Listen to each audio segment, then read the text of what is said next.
नमस्कार, जय महाराष्ट्र. सध्या आपल्या देशामध्ये ज्या गोष्टी बातम्यांच्या माध्यमातून आपल्यासमोर येत आहेत त्या गोष्टी अतिशय भयानक आहेत. त्या म्हणजे आपल्यावरती आलेलं LPG गॅस, ऑइलचं संकट. खरोखरच इराण, इस्रायल आणि अमेरिका यांच्यामध्ये जे युद्ध चालू आहे, यांच्यामध्ये जे वॉर चालू आहे त्याचे परिणाम असंख्य भारत सोडून अजूनही काही देशांना होत आहेत. आणि आपण जर पाहायला गेलं तर आपल्या भारतामध्ये त्याचे परिणाम खूप जाणवत आहेत. ही पण एक वस्तुस्थिती निर्माण झालेली आहे. आताच नुकत्याच पार्लिमेंटमध्ये आपल्या देशाचे सन्माननीय आदरणीय पंतप्रधान नरेंद्र मोदी यांनी एक विधान केलं होतं की आपल्याला येणाऱ्या काळात कोविडसारख्या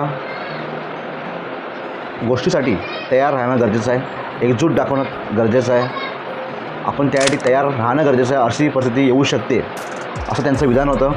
तर खरोखरच ह्या पार्श्वभूमीवरती जर विचार करायचा गेलं, अशी परिस्थिती येऊ शकते का, हा एक मोठा प्रश्न निर्माण होतो.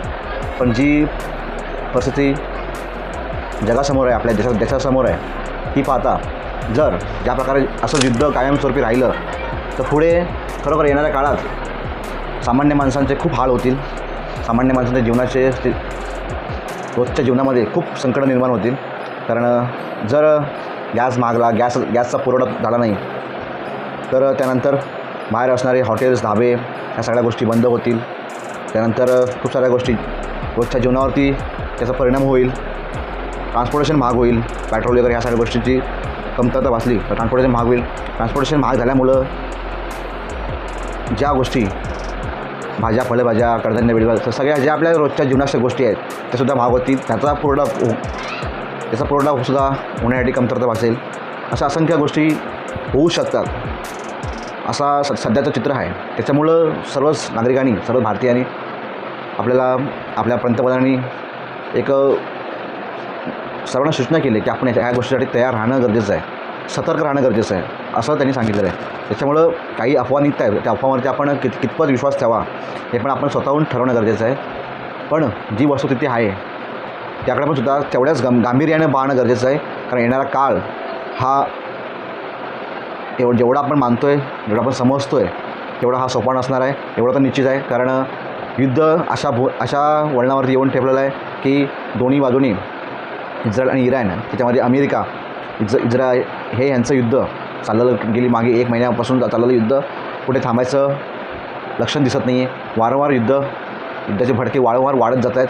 त्याच्यामुळं आपल्याला इराणकडून काही देशांकडून येणारा जो गॅसचा पुरवठा, समुद्रमार्गाने येणारा पुरवठा, जहाजं ही अडकून बसलेली आहेत. त्याच्यामुळं खूप मोठं संकट येऊ शकतं, याच्यामध्ये आपण नाकारू शकत नाही.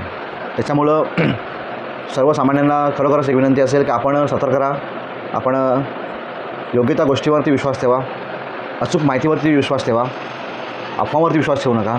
आणि येणाऱ्या संकटासाठी आपणच आत्मनिर्भर बनलं पाहिजे. सरकार कायमच सांगत आलेलं आहे की आपण आत्मनिर्भर व्हावं. तर सरकारने पण त्यासाठी पावलं उचलणं गरजेचं आहे. कारण युद्ध आहे इतर देशांचं, पण त्याचा फटका आपल्या देशाला, आपल्या जनतेला होतो आहे. याकडे सुद्धा केंद्र सरकारनं, राज्य सरकारनं पाहणं गरजेचं आहे. आणि सामान्यांना कसा दिलासा मिळेल, सामान्य माणसांना कसा आधार मिळेल याकडे तुम्ही पावलं उचलणं गरजेचं आहे. हे आजच्या या व्हिडिओच्या माध्यमातून एवढंच मी सरकारला आणि आपल्या केंद्र सरकार आणि राज्य सरकारला विनंती करू इच्छितो. आणि सामान्य माणसांना एक विनंती असेल की आपण अचूक योग्य त्या माहितीवरती विश्वास ठेवा, अफवांवरती विश्वास ठेवू नका आणि सतर्क राहा, एकमेकांना सहकार्य करत राहा. धन्यवाद. जय हिंद, जय महाराष्ट्र.